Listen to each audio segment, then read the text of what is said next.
ছোটবেলায় ঈদের কোনো ইমোশনাল গল্প কি আছে যেটা তোমার হৃদয় খুব টাচ করে? সেটা এখনো হতে পারে, মানে ইটস নট লাইক দ্যাট যে ছোটবেলারই হতে হবে, বড়বেলারও হতে পারে। যে একটা জিনিসই আমি মিস করি যে আগে আমি আমার নানু বাবাকে পেতাম, বাট এখন তারা নেই।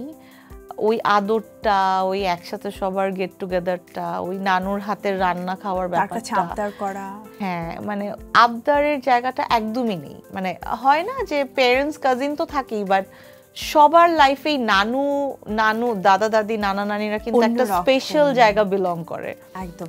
আচ্ছা, তোমার নানু তোমাকে ছোটবেলায় কি নামে ডাকতো? আমাকে যে কত কিছু বলে ডাকতো, আমাকে বাসায় কিন্তু পুতলি বলে ডাকে মাঝে মাঝে, জানো। এইটা বলে ডাকে। আমার নানু আমাকে সুন্দরী বলে ডাকতো। Yes, I wanted to know about that, যে নানু কি বলে ডাকতো। আর আরো ছোটবেলায় হচ্ছে আমাকে ধলাবুড়ি বলে ডাকতো। ধলাবুড়ি বলার কারণ হচ্ছে আমি ছোটবেলায় অনেক ব্রাইট ছিলাম, মানে অনেক, মানে এতটাই ব্রাইট যে আমার গলার এদিক দিয়ে, তারপর হাতের এদিক দিয়ে ভেইন দেখা যেত, মানে নীল হয়ে আছে। স্টিল দেখা যায় না, ওইটা আসলে চেঞ্জ হয়ে গিয়েছে। ওইটা আসলে আমার যতটুকু মনে পড়ে শখ তোমার, মানে লাইক তুমি যখন 9-10 এ পড়ো, আমি সেই সময়টাতে তোমাকে একবার দেখেছিলাম তোমার নাচের ক্লাসে।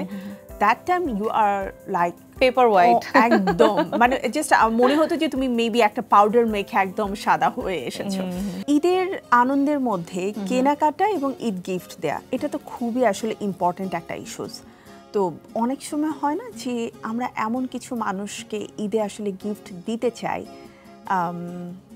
তারা আসলে আমাদের কাছে প্রাপ্য অপ্রাপ্যর ব্যাপারটা না, ব্যাপারটা হচ্ছে আমি মন থেকে দিতে চাই। এমন মানুষকে তোমার লাইফে আছে যে তুমি ভাবো যে না, এদের জন্য আমার কিছু করা উচিত, আমি কিছু করতে চাই? আমি না, মানে কিছু পার্সন থাকে না যে দিতে পছন্দ করে, আমি হচ্ছে ওই টাইপের পার্সন যে আমি নিতে কম, আমি দিতে পছন্দ করি। অ্যান্ড এটা আমার সাথে হয়ও যে আমি আসলে গিফট পাইও অনেক কম, আমি আসলে দেই মানুষকে অনেক। এবং দিতে পারলে আসলে মনটা অনেক ভালো থাকে। দিতে পারাটা না আমার কাছে মনে হয় কি যে এটা একটা, হ্যাঁ মন তো ভালো হয়ে যায় ডেফিনেটলি, এন্ড এটা আমার কাছে না একটা নেশার মতো কাজ করে। একদম সত্যি বলবে যে এবারের ঈদে কত টাকা সালামি পেয়েছো?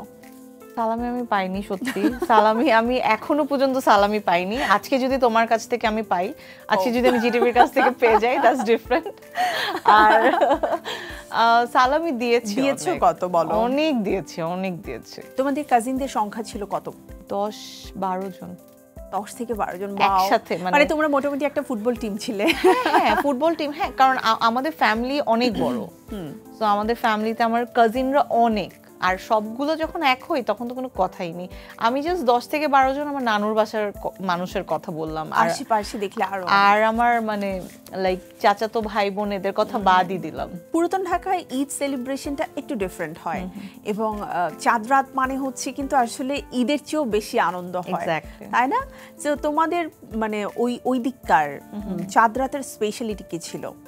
চাঁদ রাতের স্পেশালিটি এখনো আছে। সবাই যেমন চাঁদ রাত জাস্ট অ্যানাউন্সড করার পর থেকেই যেটা শুরু হয় যে ঈদ মোবারক, চাঁদ দেখা গিয়েছে, এরপর থেকেই গানা বাজানো শুরু হয়ে যায়।